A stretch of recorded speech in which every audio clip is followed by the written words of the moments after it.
ಬೆಂಗಳೂರು ಉತ್ತರದಲ್ಲಿ ಟಿವಿ ಸದಾನಂದಗೌಡರ ಬಗ್ಗೆ ಅವರು ಕಾಂಗ್ರೆಸ್ಗೆ ಸೇರ್ಪಡೆ ಆಗ್ತಾರೆ ಅನ್ನೋದು ಬಹಳ ದಟ್ಟವಾಗಿದೆ. ಅದು ಇನ್ನೂ ಕೂಡ ಖಚಿತವಾಗಿಲ್ಲ. ಮತ್ತು ಸದಾನಂದಗೌಡರು ಗೋಷ್ಠಿ ಮಾಡಿ ಅವರ ಸಮಾಚಾರಗಳನ್ನು ಹೇಳ್ತಾರೆ ಅನ್ನುವಂತ ಮಾತು ಕೂಡ ಇದೆ. ಊಹಾಪೋಹದ ಪ್ರಶ್ನೆಗಳು ಇವೆಲ್ಲ. ಊಹಾಪೋಹದ ಪ್ರಶ್ನೆಗಳಿಗೆ ಹೀಗೆ ಅಂತ ನಾವು ಕಲ್ಪಿಸಿಕೊಂಡು ಉತ್ತರ ಕೊಡೋಕ್ಕಾಗಲ್ಲ. ಸದಾನಂದಗೌಡರು ನಮ್ಮ ಪಕ್ಷದ ಹಿರಿಯ ನಾಯಕರಲ್ಲಿ ಒಬ್ಬರು, ರಾಜ್ಯ ಘಟಕದ ಅಧ್ಯಕ್ಷರಾಗಿ ಮುಖ್ಯಮಂತ್ರಿಯಾಗಿ ಕೆಲಸ ಮಾಡಿದವರು.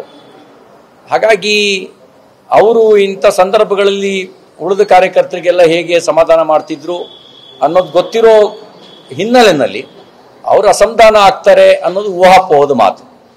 ಬೆಂಗಳೂರು ಉತ್ತರದಲ್ಲಿ ಟಿವಿ ಸದಾನಂದಗೌಡರ ಬಗ್ಗೆ ಅವರು ಕಾಂಗ್ರೆಸ್ಗೆ ಸೇರ್ಪಡೆ ಆಗ್ತಾರೆ ಅನ್ನೋದು ಬಹಳ ದಟ್ಟವಾಗಿದೆ. ಅದು ಇನ್ನೂ ಕೂಡ ಖಚಿತವಾಗಿಲ್ಲ. ಮತ್ತು ಸದಾನಂದಗೌಡರು ಗೋಷ್ಠಿ ಮಾಡಿ ಅವರ ಸಮಾಚಾರಗಳನ್ನು ಹೇಳ್ತಾರೆ ಅನ್ನುವಂತ ಮಾತು ಕೂಡ ಇದೆ.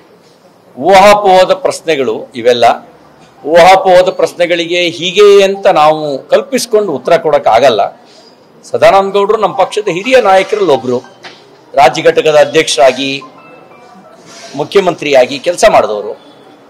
ಹಾಗಾಗಿ ಅವರು ಇಂಥ ಸಂದರ್ಭಗಳಲ್ಲಿ ಉಳಿದ ಕಾರ್ಯಕರ್ತರಿಗೆಲ್ಲ ಹೇಗೆ ಸಮಾಧಾನ ಮಾಡ್ತಿದ್ರು ಅನ್ನೋದು ಗೊತ್ತಿರೋ ಹಿನ್ನೆಲೆಯಲ್ಲಿ ಅವರು ಅಸಮಾಧಾನ ಆಗ್ತಾರೆ ಅನ್ನೋದು ಊಹಾಪೋಹದ ಮಾತು.